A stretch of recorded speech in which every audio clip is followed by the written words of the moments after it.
Okay, here's kind of a little video of what our studio looks like here at the Post-Dispatch. Shooting through the back of the plexiglass here, looking toward the camera and the lights. I would highly suggest you go with LEDs if you can afford it. They stay a lot cooler, and the color temperature is actually adjustable on a lot of them too.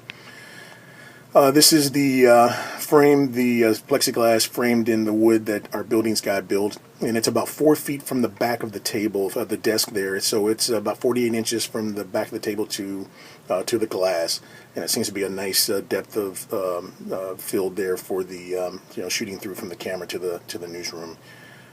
This next shot here shows kind of a front view of that, and the plexiglass is actually built in a wooden frame, and we have ours about 6'3" tall. It's about 75 inches from the ground to the top of the frame, and again, for the field of view of the camera, that works really well without getting the frame in there.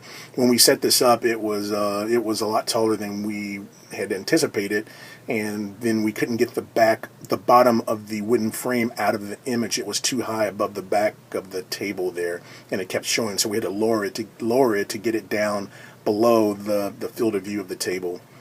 If you can see that table there, that frame was showing about where those two lights are. The bottom of the plexiglass frame was up above that, so now that we lowered it, it doesn't show. This next shot shows the woodwork that our building guy did. He just had some, I believe this is just some plywood, and stained it and did a really nice job. And I just picked out just kind of a universal color to make that work. We just have a couple hydraulic bar stool type chairs that are they have a little cylinder in it that can go up and down. These are kind of nice because you can actually adjust the height of your guest. This next shot here shows what Scott built the set out of. Basically, it was a bookcase. That table that you're looking at is basically one of these bookcases with the plywood on top, and he actually built that from scratch. A couple wireless mics will be good to have for your arsenal. And then there's a mixer that we use that we plug those into, that we can control the gain and everything through there if we absolutely need to. We mark everything down on the floor just to make sure that if something gets moved, we know exactly where to put it, so there's no guesswork at it. This combined with those center points just helps to keep keep everything aligned perfectly. So.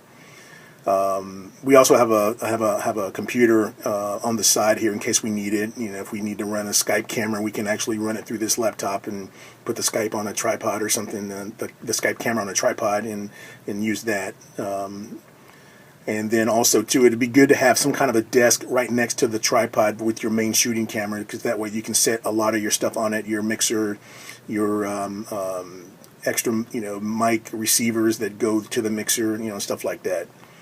This shot here shows the light above. If you do happen to put this place in a place where there are above lights, just make sure that you can turn those on and off without affecting a whole lot of people around you. And if you absolutely have to, you can always just take those tubes out if you can't turn the lights off. And also below is a drop for Ethernet and also electricity. So just something I would highly suggest that you try to work in, at least run Ethernet and electrical cable there in case you need to get it. If you have any more questions, give me a call. Talk to you later.